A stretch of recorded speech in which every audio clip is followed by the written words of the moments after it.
ODI series Australia के खिलाफ थी वो खत्म हो गई है। लेकिन जिस तरह से खत्म हुई हो धमाकेदार थी। खासकर खासकर क्या, जिस सीरीज का जिसके लिए वेट किया जाता, काफी महीनों से वेट हो रहा था, इंग्लैंड सीरीज से लगातार वेट हो रहा था, जिस सीरीज का जिन दो लोगों के लिए, रोहित और विराट कोहली के लिए। दो मैचेस बहुत खराब गए, लेकिन जिस तरीके से उन लोगों ने आज परफॉर्मेंस करी है, दोनों को सैल्यूट है। बहुत तगड़ा परफॉर्मेंस था, बहुत जबरदस्त तरीके से वापसी करी है। तीसरे मैच में जिस तरह से उन्होंने नॉट आउट खेला, सेंचुरी मारी, 50 मारी है, गजब है। उनके फैंस को तारीफ है। बहुत गायले उन्होंने शुरू के दो मैचेस के पहले दूसरे मैच के अंदर, और लगातार प्रेशर में थे, लगातार डरे हुए थे कि शायद रोहित विराट का आखिरी मैच कोई भी हो सकता है, पहला हो दूसरा हो, सीरीज तक शायद ना खेल पाए, 27 ना खेल पाए। 27 से पहले था कि ये सीरीज ना खेल पाए, पूरे मैच खेलेंगे कि नहीं खेलेंगे वो डर था। बहुत सारे डर थे उनके फैंस के लिए। लेकिन जब सीरीज अब खत्म हुई है तो उनका डर कुछ कम हुआ होगा। जिस तरह की परफॉर्मेंस दी है दोनों के दोनों ने, रोहित और विराट कोहली ने फाइनली जाते जाते, बिल्कुल बेहतरीन प्रदर्शन था। गजब खेले आज, जितना एफर्टलेसली आज खेले हैं। दोनों को बधाई, उनके फैंस को बधाई, और मेरी तरफ से सॉरी, क्योंकि मैंने कहा था कि भाई दोनों शायद नहीं बना पाएंगे रन। अपनी गलती मानता हूं मैं। मुझे लगा था कि इन दोनों के बस का नहीं है कि ये जाकर रन बना सके, लेकिन दोनों ने उम्मीदों से बेहतर खेला है। शायद उनको भी उम्मीद इतनी अच्छी नहीं होगी कि वो सेंचुरी या इतना अच्छा खेल कर जाएंगे। दूसरा, एक्सपेक्टेशन थी गिल रन मारेंगे, बट गिल रन नहीं मारे हैं। उससे बात भी करते हैं। आज तो दिन है रोहित और गिल का और उनके फैंस का। बहुत बेहतरीन खेले, इतने डर थे फैंस के पास उनके। उनके फैंस लड़े हैं भाई, अच्छी बात है, लड़े हैं, बहुत लड़े सबसे। हमसे लड़े हैं, दूसरों से लड़े हैं, जिन्होंने ही बोला कि इनको ड्रॉप कर दो, मत खिलाओ, लगे रहे बेचारे, लगे रहे लगे रहे। उनके फैंस को भी सल्यूट है भाई। मजा आता है ऐसे फैंस को देख करके, जो अपने प्लेयर्स के लिए लड़ जाते हैं, चाहे कुछ भी हो जाए, सामने वाले को बोलने नहीं देंगे। तो उनके फैंस को ही सल्यूट है भाई। गजब हो तुम लोग यार। इतनी गाली सुनने के बाद, इतना क्रिटिसिज्म हुआ, डर भी लग रहा होगा सबको कि शायद मैच ना खिलाए। सामने गौतम गंभीर बैठे हुए हैं, सामने आपके सिलेक्टर बैठे हुए हैं, हम जैसे लोग बैठे हुए हैं जिन्होंने बहुत क्रिटिसाइज किया। लेकिन इन सब के बावजूद भी दोनों ने परफॉर्मेंस दी आखिरकार जाकर के, और बहुत बेहतरीन खेला। आज की परफॉर्मेंस में न तो इफ है न बट है, दोनों ने जिस तरह से खेला, गजब खेला है। जिस पिच पे ऑस्ट्रेलिया से 236 पे ऑल आउट हो गई है, उस पिच पे जहां पे गिल आते आउट हो गए, 25 रन बना के आउट हो गए, उसी पिच पे जब ये दोनों बैटिंग कर रहे थे, तो बिल्कुल कहीं से लगा ही नहीं कि भाई कहीं से भी आपके पास मैच, पिच टफ हो, कुछ भी हो, या कोई किसी तरह का इश्यू आ रहा हो।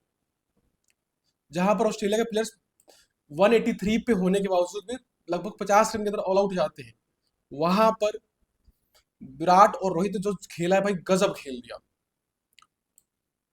और सिर्फ 38.3 ओवर्स के अंदर स्कोर को जीत लिया, 237 बनाकर मैच खत्म कर दिया। रोहित शर्मा बनाए नॉट आउट 121 रन,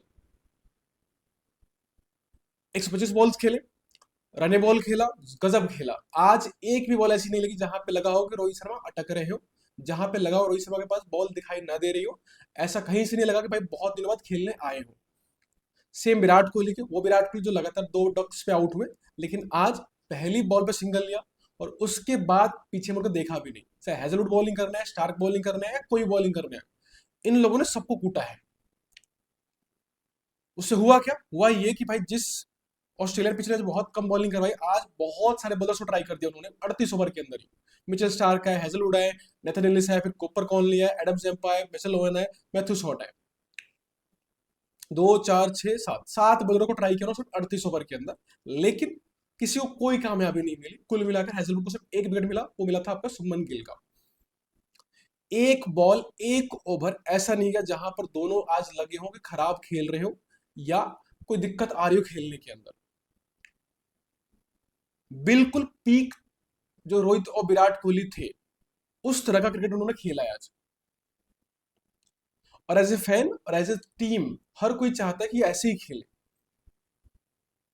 और ऐसे खेलते हुए अच्छे लगते हैं। और इसीलिए इनके इतने फैंस हैं, जो चैनल पे भी आते, बाकी लोग भी हैं, इतने फैंस इसीलिए हैं क्योंकि ये लोग खेलते इस तरह से। तो इनको सलाम है भाई, इनके फैंस को, गजब की बात है। फाइनली इनको मौका मिला है, बहुत क्रिटिसिज्म हुआ, बहुत ज्यादा क्रिटिसिज्म हुआ, खासकर मैंने भी किया, बाकी लोगों ने भी किया। मैं तो भी मान रहा था कि इनको दूसरे मैच के बाद रिटायरमेंट ले लेनी चाहिए थी। अब आप जो बोलना चाहे बोल सकते हो, लेकिन मेरा मानना था दूसरे मैच के बाद जब दोनों खराब खेले थे, जिस तरह से टीम इंडिया सीरीज हारी थी, मेरा मानना था कि दोनों को रिटायरमेंट ले लेना चाहिए था। लेकिन दोनों टिके रहे, अपनी बात पे अड़े रहे, और इंडिया को फाइनली एक मैच जिता कर दिया है। 2 सीरीज लगातार हम हारे हैं, दो मैच हारे थे, लेकिन फाइनली एक कम से कम हमारे इंडिया के पास एक रिस्पेक्टफुल एग्जिट मिली ओडीआई से। और जिस तरह डोमिनेट किया इंडिया ने आखिरी मैच में, तो कम से कम वो जो सीरीज की हार थी वो तो याद रहेगी, लेकिन उसका दुख कम हुआ, और खासकर फैंस को कम हुआ जो लगातार विराट और रोहित को देखने के लिए आए थे।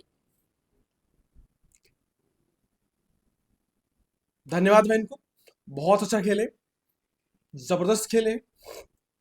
दूसरी बात, इस पूरी सीरीज में इंडिया की तरफ से क्योंकि आज तो किसी बैटिंग आई ही नहीं सिर्फ गिल को छोड़ करके, और पिछले मैचेस में कुछ खास किया नहीं है, तो एक और चीज ये हुई, आपके पास इस सीरीज को जीतने के बाद आपके रोहित शर्मा सबसे ज्यादा रन बनाने वाले प्लेयर बने इस सीरीज के अंदर। सेंचुरी मारी, 50 मारी, तो लगभग हो गया आपके पास 200 प्लस का स्कोर उन्होंने कर दिया।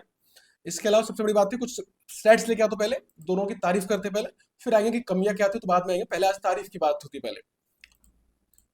तो पहले तारीफ आती है किसकी? रोहित शर्मा की। रोहित शर्मा ने बेसिकली आज आपके पास अपनी इंटरनेशनल क्रिकेट की 50वीं सेंचुरी कंप्लीट कर ली। अब सिर्फ दो ही लोग इंडियन क्रिकेट में इनसे आगे चल रहे हैं, वो है आपके पास विराट कोहली 82 सेंचुरी के आसपास, और सचिन के 100 सेंचुरी से। तो इंडियन क्रिकेट में पहले से नंबर 3 थे, लेकिन 50 प्लस क्रॉस करना बड़ी बात होती है, चाहे कोई भी हो। इसके अलावा सचिन की बात करें तो सचिन ने भी सॉरी कह रहा हूं, विराट कोहली ने बहुत बेहतरीन खेला है, और उन्होंने एक माइलस्टोन अचीव किया वर्ल्ड क्रिकेट के अंदर, ओडीआई के अंदर। अब वो सचिन के बाद नंबर 2 हाईएस्ट रन स्कोरर हो चुके हैं। आज उनके रन हो चुके 14,250। उन्होंने किसे छोड़ा? उन्होंने छोड़ा है कुमार संगकारा को, पीछे छोड़ दिया है, और नंबर 2 पहुंच गए हैं। अभी भी दोनों में फासला लगभग 4,000 रन का है। पूरा करेंगे नहीं करेंगे मुश्किल लगता है, लेकिन कम से कम जिस लेगेसी के साथ आए थे विराट कोहली की, सचिन को के तौर पर देखते थे, उसके बराबरी तो पहुंचे हैं। कम से कम जब जा रहे कम से कम ओडीआई के अंदर, टेस्ट में शायद वो नहीं कर पाए जितनी तरीके से स्टार्ट किया था उन्होंने, लेकिन ओडीआई में जाते थे उन्होंने दम दिखा दिया है अपना। रोहित की बात करें तो 50 जो सेंचुरीज में 33 ओडीआई के अंदर है, 12 टेस्ट के अंदर है, और 5 आपके पास किसमें? T20 के अंदर है। तीनों ही फॉर्मेट के अंदर सेंचुरीज काफी सारी है, लेकिन जो रोहित जाने जाते हैं धोनी की तरह, वो जाने जाते हैं अपने टेस्ट के लिए, अपने ओडीआई सीरीज के लिए। जबरदस्त खेले, बहुत खतरनाक खेले, सल्यूट होना चाहिए भाई को। इसके अलावा इस सीरीज में जो रोहित शर्मा ने करके दिखाया, कमाल कर दिया आखिरकार। मोस्ट रन रोहित शर्मा के थे, बेस्ट एवरेज रोहित शर्मा का रहा, most 100 Rohit Sharma, century basically पूरे सीरीज में तीनों 6 इनिंग मिला करके, दोनों टीमों के मिला करके कुल मिला एक ही सेंचुरी लगी है, और रोहित शर्मा की लगी है। 250 प्लस मान लेंगे। सबसे ज्यादा चौके रोहित शर्मा के, सबसे ज्यादा छक्के रोहित शर्मा के, player of the series, player of the match, सब कुछ रोहित शर्मा को मिला है। एक इनिंग ने जो आज जबरदस्त खेले, उन्होंने सारे के सारे रिकॉर्ड्स को धराशायी करके रख दिया एक इनिंग के थ्रू।